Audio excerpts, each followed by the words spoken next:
Right, so let us have a look at Sac Questions 5.5. I'm just trying to get nice and close there. All right, so we've got a low question, an approachable question, which is outline one strength and one weakness of monetary policy in achieving full employment. I could make this even easier and I could just get rid of that and just say outline one strength and one weakness of monetary policy. In my experience, students are pretty good at outlining one strength and one weakness, and I think the examiner knows that too, and that's why they always, at least recently, have asked you to link it to a goal. And that's actually the tricky part, is linking one of the strengths or the weaknesses to a goal. So that's what we're going to practice.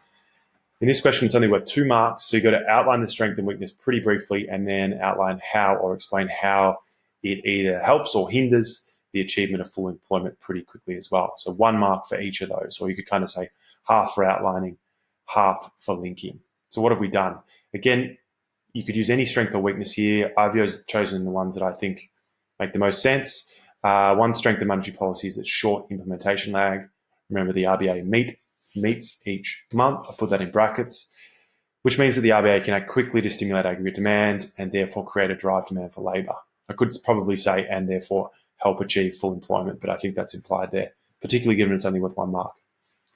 That's in red for my first mark. Then I've done the same for a weakness. So one weakness is it's a blunt policy. It can't target like budgetary policy can. And that's a problem that has been a problem in the past when we've had different states' economies moving at different paces. And if you think about the current environment that we're in at the moment, we're in Victoria, we're locked down, and crazy to kind of imagine, but in Western Australia, they're all out and about having a party at the beach, and same in New South Wales and Queensland. So it's likely that their economy is going to get going a lot quicker than ours. Now, if the RBA wants to cut in the future or needs to do something to help Victoria, that could actually hinder those other states. It could risk that becoming pro-cyclical in those states, okay?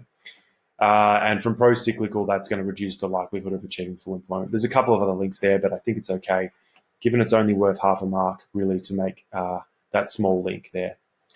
In the next question here, which is a high or a difficult question, we're going to make the links a little bit deeper, or we're going to add a bit more of an explanation about how the weakness or the strength influences the ability to achieve the goal.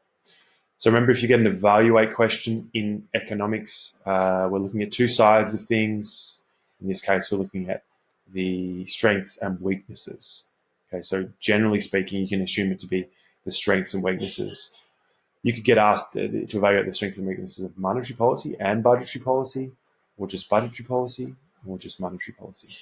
In this case, it's worth 4 marks, which means, and we're talking about low inflation, which means you get 1 mark for outlining the strength and weakness, and 1 mark for the link to its ability to either help or hinder the achievement of low inflation. So let's have a look. In red, I've got the outline of the strength and weakness, and in blue, I've got the link.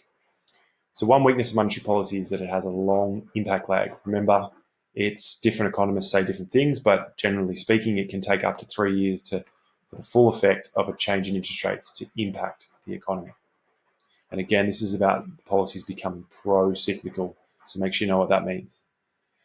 So what's the problem with this? How does this hinder or how does this reduce the likelihood of achieving low inflation?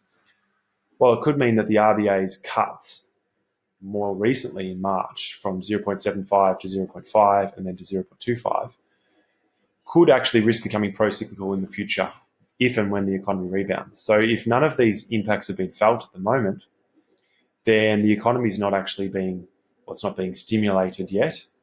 And in the future, we may have bounced back to where we need to be, and the full impacts of the policy then start to be felt in the economy. And that, of course, may put inflationary pressures on the economy, and that would reduce the ability to achieve our goal of low inflation. Now, I've got here at the end, which I think is very important because this is all ifs. This is despite the deflationary environment that we're in at the moment. So I'm not saying this will happen. I'm just saying this is one of the weaknesses, and this could reduce the likelihood of achieving low inflation.